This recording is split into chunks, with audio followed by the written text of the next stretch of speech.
Thobal District Apunma Mairapai Bisingna boycott Tauduna Tamkiba Athingba Marakta ngasi Thobal District ki Wangjing da Nouna Saba Block Development Office Chief Minister Khemchand na hongnabi matung ina Sangakhre ngasi gi video Sangabagi thoram aduda Wangjing 10 tha AC gi MLA Paunam Brozen Mayang Imphal AC gi MLA Kongkham Robindro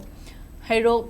AC gi MLA Thokchom Radeshyam Kairao AC gi MLA Laurembam Rameshwar Ketrigao AC ki MLA Silk Nuru Hassan amadi BJP Manipur Pradesh ki President Adhikari Mayum Sarda Devi na chingba miyoi kaya na saruk yaki Chief Minister Yumnam Khemchand na video office ki maikhum hangdoktu na sangaraba matung miyam dawa ngangladuna hiram khudingmak ing natapna faminaraga wari sanaduna warushin purakpa Yabani adubu Chief Minister ama oiraga mahakpu Thobal District ta changlakpada Athingba thamlakpa simadi nuwaitaba fawi masi matungda tawbiganu haina miyamda appeal tawki magna makha taraduna handak trong lawbigi thodokta ngangani laikhidaba adu yamna thamoi sokpa thodokni thawdo adugi JC ga Laingaka anirak wari Sangakhre JC na talakpa demand singi mathakta laikhidraba ngangani gi mamadu state asida chanaba thabak ama pinaba amadi mapadasu mahangna tawriba thaba aduga manaba thabak ama state asida pinaba haikibani masi makhoida laingak asina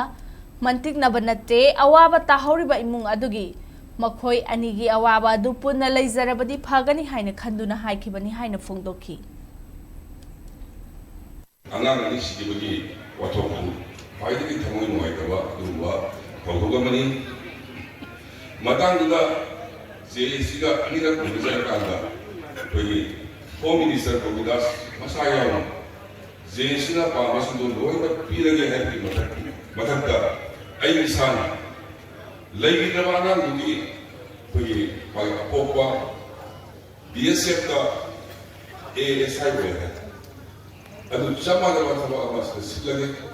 magi ide buduna Guwahati da rasoy male adu so Imphal da magi thab silage haina ay koi da sarkar hasili de adu bargaining nate magi awaru ko ngaba ay nite ram to le de kunna le jargadi और तंग है ना को कर रहे हैं सिंजवली मणिपुर की chief minister ने चलो हाल का नसी खवाल की जगह बनी था अथिंबा ले ना थम्बिरा को से हम उसमें नुआई जगह मसीमा तुम तो बीगन नो भाई मैं आपको तो जली लोना